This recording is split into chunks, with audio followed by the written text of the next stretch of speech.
Hello, everybody. I have the most holy image in all the lands of what I now call spoonica. This is the holiest thing ever. And today we're doing What If Deku Was a Blind Swordsman, Part 1. Shout out to the No, I need a name. They gave me some great ideas. So you guys saw the holy images. I know, I'm so sorry. IDK, they had some great ideas. Possible new ideas, yeah. You guys may take a look right now. Screenshots. No, you won't, because y'all just build different. Anyway, back to this holiness. Today we will, as I said, be doing What If Deku Was a Blind Swordsman, Part 1. And yes, this is the most holy thing you will ever see in your life. Forget Christianity, have Nezuko-anity. You're not insane. You have a spoon. Think of it like that. So, we start this what if off when Izuku is around 4. When his mother finally takes him to the quirk doctor after a couple months of him not developing any signs of a quirk. She was getting worried, and so was Izuku, because he was very anxious to get a new quirk. Well, not new quirk, but a quirk, because he was tired of seeing all the kids show up with their cool quirks and him not yet. So when Izuku goes in, he comes out very sad. As the quirk doctor says, "I'm very sorry, ma'am. Your son appears to have 2 joints in his toe, and people with the quirk only have 1. So, I assume you know what this is leading to. Your boy here, Izuku, he's quirkless, and I'm very sorry about that. But, while we were doing basic testing, I showed him some weapons just to see if he had any natural affinity for one. And he did have one for 2.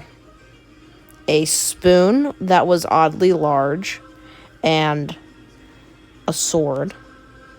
And he was great with the sword and with the spoon, which is odd, but not even the fork or the knife, just the spoon. So, ma'am, you have a holy prodigy on your side.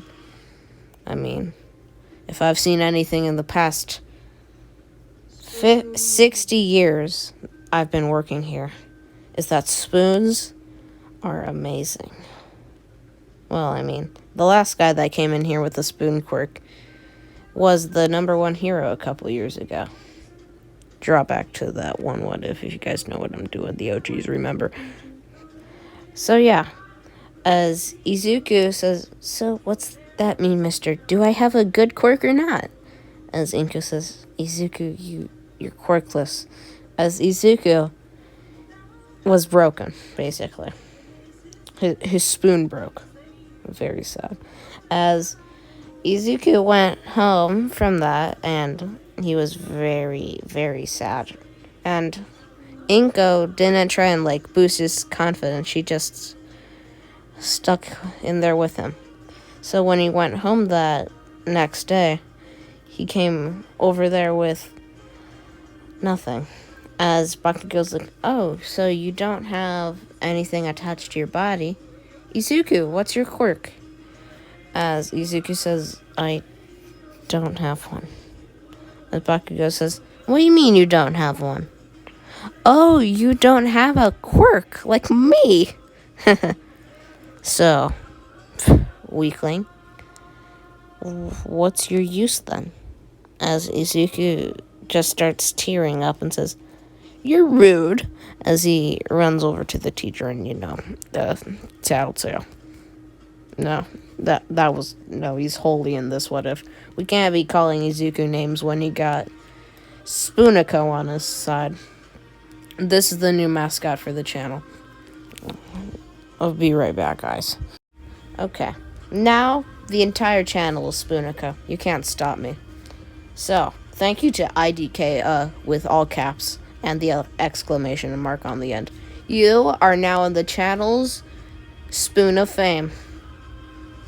along with the OGs.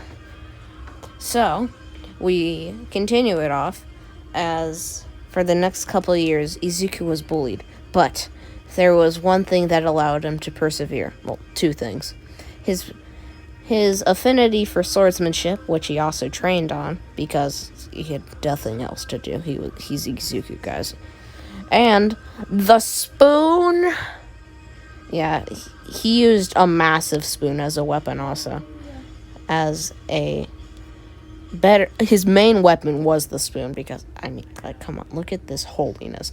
Also, this Izuku is actually a girl because we need to make this the best thing ever. Yeah. So, yeah, they dress like Nezuko. It is Nezuko. See it as whatever you want.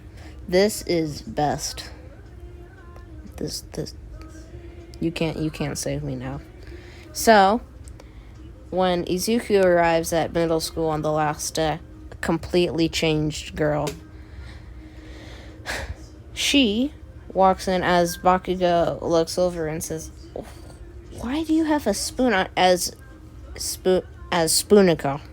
No, we'll just say Nezuko slaps him and just says, "You haven't talked about the spoon enough in your life. You need to talk more about it." As he's like, "What are you on, nerd?" As she's like, "Methamphetamine," as she walks over to her desk. As Bakugo is shell-shocked. As the teacher starts, congratulating them on the end of the year stuff. As he passes, as he collects all the job stuff, like your future, you have none of. As the teacher looks over all of them and says, "Well, one thing is clear," as he throws them all up in the air. "You all want to be heroes, except you," as he points to Nezuko. "You want to be a spoon connoisseur." Interesting. As Nezuko just smiles and says, "Yes." As Bakugo says, "You could... Why?" As Nezuko says, "Because it's holy." As Bakugo.exe stops working. You see, all Bakugo stopped working. That's all you need to know. So, when Nezuko gets back home, because the sludge villain is not stopping Spoonica. No. Think of Nezuko with a massive spoon and mastery of it. You see, in our What If Deku as Mewtwo all that time ago, Spoon King was merely a novice with the spoon. Spoonico is the spoon, breathes the spoon, and is the spoon. It's not cringe. So, as Nezuko returns home, she looks on the news. As Inko says, "Oh, you're here, honey." As Nezuko just smiles and puts her favorite spoon next to her on the couch. As Nezuko begins watching the news and is shocked when All Might was in the city right when she was. And was supposed to help a civilian, apparently, with a sludge villain, but the sludge villain had already been absolutely destroyed in the underpass. And the entire underpass had the word "you weren't enough" on it. As Nezuko says, "Oh, that was me." As she just laughs to herself. And the next 10 months are lots and lots of training. Nezuko goes to the highest mountains in Japan. A couple miles away, I guess. Owanakwa, we'll say. As Nezuko trains on that mountain with her spoon and her sword, the pleb, as she trains with that spoon, and she is granted an ability by the spoon gods called Spoon. She can summon the spoon whenever she wants. I mean, quirks exist in this universe. Why not teleporting spoons? 'Cause why not? This what if is the best. Okay. So, as Nezuko arrives on the final month, she does a little studying and then on the beach cleans it up in one whole day with her spoon.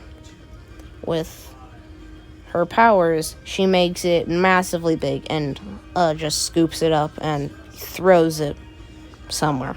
Who knows? Maybe it hit a pedestrian. We don't know. So, when Inko wishes her daughter luck, Nezuko says, I won't need any. I have my spoon. As she holds out her all-powerful black spoon. And when... Sorry about that. As Nezuko keeps walking towards UA High School, she bumps into a man. As she says, oh, sorry about that. As a man with half white and half red hair looks back and says, watch where you're going, brat. As he keeps going. As Nezuko gets out her spoon and hits him in the kneecap. As he falls to the ground and says, what is that thing made of? As Nezuko says, titanium? Why? As Todoroki just looks back and says, where are you heading off to? She says, UA entrance exam. I'm here to get 1,000 points. At least. As he says, at least? As Nezuko says, nothing else is acceptable. As she keeps walking. And, yeah, that's how that goes. So, also while she's walking, she runs into another person. It was a girl this time, though. And her name was Ochaku Uraka. As they're speaking with each other and greeting, Nezuko asks, how are you so tall? As Uraka says, I'm sorry, Nezuko, but I think you're just short. As Nezuko then says, what did you call me? As her height suddenly goes from like pipsqueak to just above her and says, don't call me short. As Uraka says, I'm sorry, Nezuko. As she says, don't worry, I'm fabulous. It won't damage me. As Uraka says, right, as she walks away. As Nezuko then goes over towards the UA entrance exam. Whole 15 minutes noise. So, and this will be a pretty long what if, guys, by the way. So, when Nezuko arrives at the entrance exam, all excited, she gets her spoon out after acing, basically, getting a 90, which was, like, far above average. But keep in mind, Nezu did get 100, so it's not, like, close. So, when Nezuko and the entire class get outside, they prepare themselves, as Nezuko just grabs out her sword. And she says, I'll go easy on the robots first.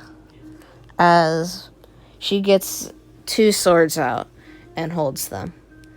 And she says, don't worry, they stand no match. As President Mike says, 3, 2, 1. As the students wait for him to say go. As he says, what are you all doing waiting? That one up there has already 10 points. Keep going. There is no timer to being a hero. As Nezuko had already been fighting robots. As she cut through a couple 1s, 2s, and 3-pointers. Getting to 30 points before a kid with a speed quirk zoomed past her. As she says, I won't let you beat me. As she starts doing the Nezuko run. And immediately zooms past him with Mach 30 speed. Except she stops herself right in front of a horde. And she says, I took a step. My power is growing. As she gets out her spoon and says, take this. As she throws a normal spoon at the robot in the middle. as the robot looks down at it and then tries to shoot it, but it deflects off of the spoon and hits it in the arm, but it doesn't do anything. As she says, inflation, as the spoon inflates so massively, it crushes a couple buildings and all of the robots in that area. As President Mike personally announces, Nezuko Midoriya goes up to 150 points, as Bakugo, who is over the loudspeaker, hears this and says, "What? Impossible," as it had only been a minute. As Nezuko started breezing through the rest of the robots, by the end, she had accumulated 1,000 points and won. And she was absolutely destroying these robots. So, eventually, when there was 10 seconds remaining, she hears a scream in the distance, and then finds her apparent friend, Ochako Uraraka, as she says, "Help, Nezuko!" As Nezuko looks up to see the 0 pointer and says, "Don't fear, Ochako," as she gets out her spoon and says, "Raging Slice," as she, with her massive speed when Nezuko runs, cuts through the entire robot in a blur. And that, everyone, and I'm sorry about lying, is where we'll be leaving off on part 1 of What If Deku Was a Blind Swordsman, part 1. Back to the best image. As, yeah, that'll be where we'll be living off. And this is spoonica, signing off. Goodbye.